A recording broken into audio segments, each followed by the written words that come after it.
y del Hijo y del Espíritu Santo. Amén. Continuamos con nuestro tema, la obediencia de nuestro Señor Jesucristo. El templo ejercía una intensa fascinación para el Señor Jesús, ya que era la miniatura, podríamos decir, o el modelo del cielo. La casa del Padre era su hogar y él, el Señor, se sentía allí como en su casa. En el templo había una escuela en la que enseñaban cierto número de rabinos, de maestros. Uno de ellos era el amable Hillel. Vivía probablemente aún, y tal vez se hallaba en el templo presente en esa discusión del divino niño, el hijo de Hillel, el rabino Simeón y su nieto, más sabio podríamos decir todavía, ¿no? Y Gamaliel, futuro maestro de San Pablo, puede que también formaran parte de ese grupo, aunque Gamaliel por entonces pues debería de tener la misma edad que Jesús. Anás acababa de ser nombrado sumo sacerdote y seguramente si no se hallaba presente debió de haber oído hablar del divino niño.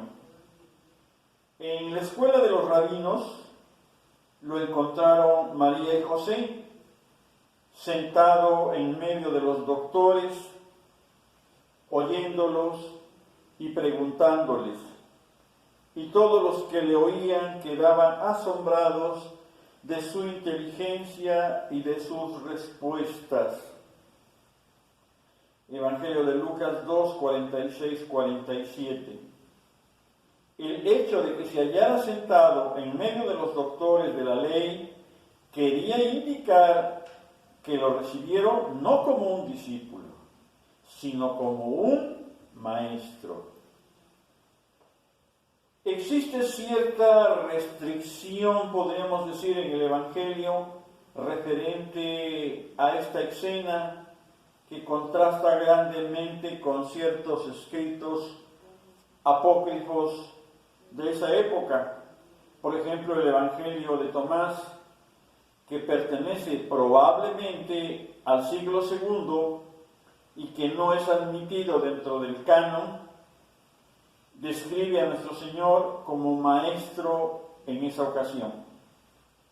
Hay otro evangelio arábigo de un periodo posterior, presenta efectivamente al Señor Jesús disertando sobre metafísica y astronomía. Sin embargo, los evangelios revelados siempre mostraron una gran reserva hasta el punto de minimizar las cosas al tratarse de describir la vida de nuestro Señor. Y viéndolo ellos, dice, quedaron atónitos. Lucas 2:48.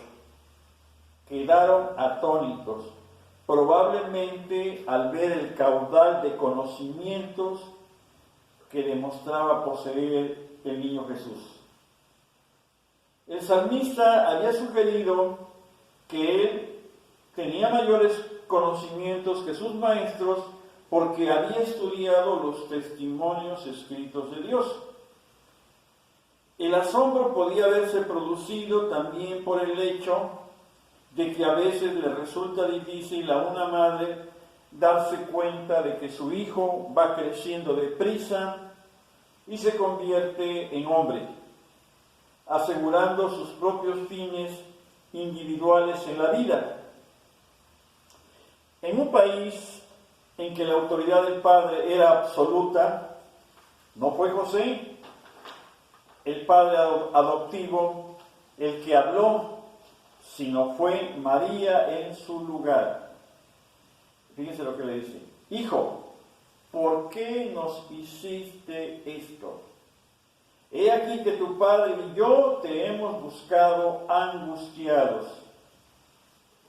En esa pregunta venía involucrado el nacimiento virginal de Jesús. También insistía más en el hecho de que él era hijo de ella que en el hecho de que era hijo de Dios. Esta distinción viene además subrayada al añadir una nota acerca de la paternidad, al decir la Virgen, tu padre y yo, tu padre y yo. El divino niño respondió haciendo una distinción entre aquel a quien él honraba como padre en la tierra y el Padre eterno. Fíjense más que importante es esto. Esta respuesta marcaba una bifurcación en el camino. No disminuía el deber filial que él debía a María y a José, ya que sabemos que inmediatamente después de esto volvió a someterse a su tutela, pero colocaba decididamente este deber en segundo lugar. Fijémonos en esto. Estas son las primeras palabras de Jesús registradas en el Evangelio y se hallan en forma de pregunta. ¿Y por qué me buscabais? ¿No sabíais que me debo a las cosas de mi Padre? Evangelio de Lucas 2:49. Esto hace evidentemente alusión a las palabras de María, tu padre y yo, al decir a su madre que debería saber que se hallaba ocupado en las cosas de su padre, evidentemente se refería a lo que el ángel le había dicho en la Anunciación. Fíjese lo que le había dicho el ángel. El Espíritu Santo vendrá sobre ti y el poder del Altísimo te tomará bajo su sombra. Por esto el niño será santo y será llamado Hijo de Dios. Evangelio de San Lucas 1:35. El parentesco que le unía a su propia madre volvería a ser sacado a colación en las bodas de Caná de Galilea. Aquí establecía ahora el carácter de parentesco que le unía a su padre adoptivo. Desautorizaba la paternidad física al reclamar su divina paternidad a la de su Padre Celestial. Y fíjense lo que pasó en Caná, que lo vamos a ver después más detalladamente. En Caná diría a su madre, mujer, ¿qué tengo yo que ver contigo? Evangelio de San Juan, capítulo 2, verso 4. Entonces se refería a una maternidad distinta de la maternidad de la carne, tal como ahora se estaba refiriendo a una paternidad diferente de la ejercida por José. A partir de este momento, José ya no vuelve a aparecer en los evangelios. En el templo, nuestro Señor se sustrajo a la pretensión de su padre adoptivo, de la misma manera que en Caná de Galilea se sustraería a las exigencias de su madre. Su propósito supremo, ¿cuál era? Ser un salvador. Pero de momento esto incluía la obediencia a sus tutores terrenales. El niño daba a entender que había en la historia algo que debían de conocer su madre y su padre adoptivo. Algo que justificaba que él se encontraba donde se encontraba y que les prohibía estar angustiados por él. Por esta razón preguntó, ¿por qué me buscabais? Y añadió, ¿no sabíais que me debo a las cosas de mi padre? Les estaba diciendo que tenía que estar en el templo de su propio padre. Este fue el primero de los muchos yo debo, que pronunció el Señor durante su vida para indicar que se hallaba bajo un mandato del cielo, bajo la obediencia de ser un rescate para la salvación de la humanidad.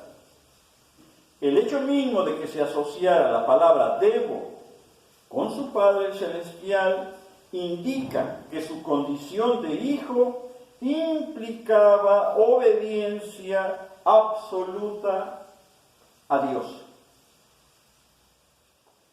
A la edad de 12 años estaba haciendo algo que habría sido molesto para su naturaleza humana, pero toda su naturaleza se sometía al cumplimiento de aquel divino yo debo.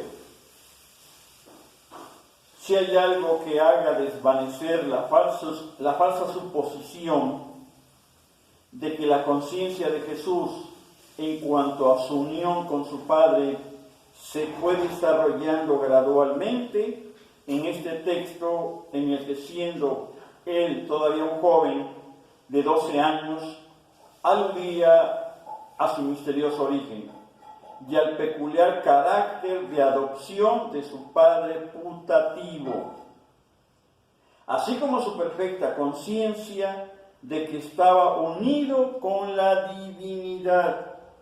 Los impulsos divinos tan frecuentes en su vida, que le obligaban a actuar en determinado sentido, fueron advertidos clara y profundamente por él mismo. Hay quienes por ahí dicen que el Señor poco a poco fue despertando a su conciencia de ser Dios. Y no. El Señor siempre estuvo consciente de su divinidad. Ahorita vamos a ver. A menudo usó la palabra deber. Debo predicar el reino de Dios. Debo habitar en tu casa. Debo hacer las obras del que me envió. El Hijo del Hombre debe sufrir muchas cosas. El Hijo del Hombre debe ser levantado en lo alto. El Hijo del Hombre debe padecer para entrar en su gloria. El Hijo del Hombre debe resucitar. Siempre hablaba como quien ha de obedecer órdenes de otro, órdenes de Dios. Libre de los impulsos de la herencia, de las circunstancias o de la familia, este joven divino de 12 años afirmaba que se hallaba ligado por un compromiso celestial. Por ello preguntó por qué le andaban buscando. Se mostró sorprendido de que se les hubiera ocurrido una explicación de su desaparición que no fuera la de que se hallaba obedeciendo la voluntad de su Padre Dios. El imperativo del amor divino se revelaba en su debo. No existía diferencia fundamental entre el joven divino del templo, ¿sí?, y del hombre que había de declarar que había de ser levantado en lo alto en la cruz. Ella sabía. Habría de morir porque quería salvar a la humanidad. Su obediencia filial al Padre coincidía con su compasión por los hombres. Solo tú, Señor, has tenido misericordia de nosotros. Ello no constituiría tragedia alguna, ya que el Hijo del Hombre debe de resucitar al cabo de 3 días. Él sabía perfectamente que iba a resucitar a los 3 días. Su propósito fue revelado gradualmente a la mente de los hombres. Ahí sí fue gradual. ¿Por qué? Pues porque no lo entendían. Como hoy, desgraciadamente, muchos todavía no lo entienden, ¿no? Es triste, pero han pasado 2000 años y muchos aún todavía no lo entienden, por eso no lo siguen. Pero no hubo ninguna revelación gradual en su mente. ningún nuevo entendimiento de por qué había venido a este mundo. Lo que su padre, después de 3 días en el templo, le señalaba no era diferente de lo que le prescribe al cabo de los 3 días en el sepulcro, ¿sí? Al igual que todos los demás sucesos de su infancia, atestiguaba la misión de la cruz. Todos los hombres nacemos para vivir. Sin embargo, el Señor Jesús había nacido para las cosas del Padre. Y estas cosas consistían en morir y salvar a continuación por medio de su muerte. Hay unos escritos de esta santa mujer Luisa Picarreta, que ella ahí comenta que en el momento de su agonía, cuando él estaba ya muriendo, el Señor Jesús en la cruz, eran aproximadamente 2:58, diríamos, ya casi al filo de las 3 de la tarde, que la misma Virgen María, dicen los escritos de Luisa Picarreta, que la misma Virgen María decía, te queremos muerto, hijo. Y que ella, muy en su interior, también escuchó la voz del Padre que decía, hijo, te queremos muerto. Es que esa era su misión de Él. Él nació para morir por nosotros. Ese es el amor del Padre. Ese es el amor del Hijo y el amor del Espíritu Santo, que muchos, desgraciadamente, no han entendido. Bueno, estas primeras palabras registradas se semejan a los capullos de una pasionaria que se abre con toda su intensidad. En el día de la resurrección, María le hallaría de nuevo en el templo. ¿En cuál templo? En el templo de su cuerpo glorificado. La espada estaba aproximándose ya al corazón de María. Antes que la cruz estuviera viniendo al encuentro de su Hijo, porque ella estaba experimentando ya la aguda separación. En la cruz proferiría en su naturaleza humana el grito de su suprema agonía. Dios mío, ¿por qué me has abandonado? Pero María, fíjense, María profirió este grito cuando él era todavía un joven, perdido en el templo. Los dolores más lacerantes del alma son los que Dios impone, como que Jesús impuso a su madre. Las criaturas pueden hacernos daño, sí, unas a otras, pero solamente externamente, nada más. Pero la llama purificadora de Dios puede penetrar en sus almas a modo de una espada de doble filo. Las dos naturalezas de Cristo estaban enseñando a María al mismo tiempo a que se preparara para su vida de dolor que le esperaba a la Santísima Virgen. 1. Su naturaleza humana, al ocultar la hermosura de su paz durante aquellos 3 días del niño perdido y hallado en el templo, que mejor pudiéramos decir 3 noches de angustia. 2. Su naturaleza divina, al proclamar que el Padre le había enviado a la tierra para realizar las cosas del cielo, que consistían en abrir el cielo para la humanidad mediante el pago de la deuda que el pecado de los hombres había contraído. Por eso les dice, ¿y por qué me buscabais? ¿No sabíais que me debo las cosas de mi Padre? Lucas 2:49. Nazaret, este es el único suceso de su segunda infancia que nos refiere la Biblia. Durante los 18 años siguientes permaneció en Nazaret y descendió con ellos. Y vino a Nazaret y les estaba sujeto. Y su madre guardaba fielmente todos estos recuerdos en su corazón. y Jesús crecía en sabiduría y estatura, y en gracia para con Dios y los hombres. Evangelio de San Lucas 2:51. Fíjense. Si hubo alguna vez algún hijo de quien se esperó que reclamara una independencia personal, ese fue Jesucristo el Señor. Especialmente después de su vigorosa afirmación en el templo. Y con todo esto, ¿sí? Fíjense las grandes enseñanzas que Él nos deja. Con objeto de santificar y enseñarnos la obediencia humana, así como para reparar la desobediencia de los hombres. O sea, el Señor con su obediencia fue maestro de obediencia para nosotros. Pero también con su obediencia reparó las desobediencias de toda la humanidad. ¿Sí? No ha habido ni habrá hijos más obedientes a sus padres como el Señor Jesús.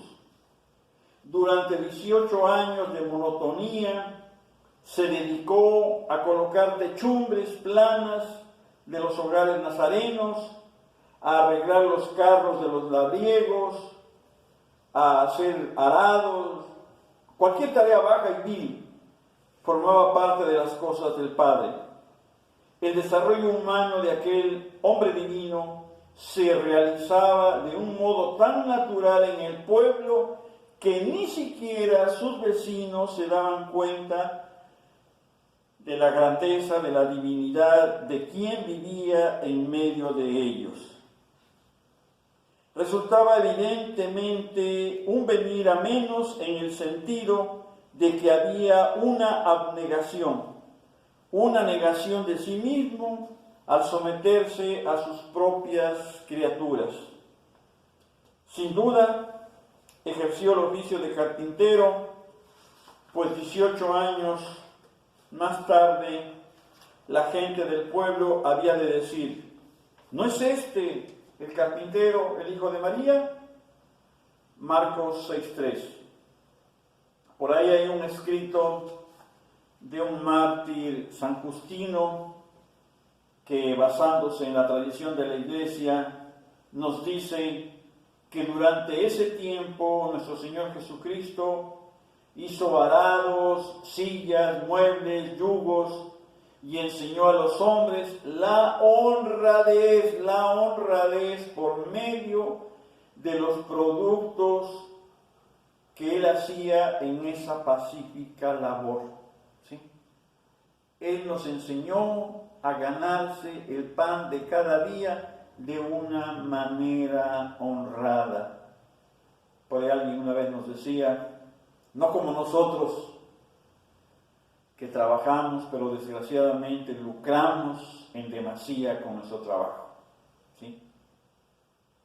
Y hemos creado una sociedad injusta, ¿verdad?, que le hemos llamado capitalismo, pero donde desgraciadamente el rico se vuelve más rico y el pobre se vuelve más pobre. Que Dios nos perdone de veras. Por eso terminemos nuestro tema diciendo: ruega por nosotros, Santa Madre de Dios, para que seamos dignos de alcanzar las divinas gracias y promesas de nuestro Señor Jesucristo, y que nunca nos perdamos por nuestros malos actos que hayamos cometido. Pedimos perdón. Amén. Ave María Purísima, sin pecado concebida. Adorado sea el Santísimo Sacramento del altar, por siempre sea bendito y adorado, en el nombre del Padre, y del Hijo, y del Espíritu Santo. Amén.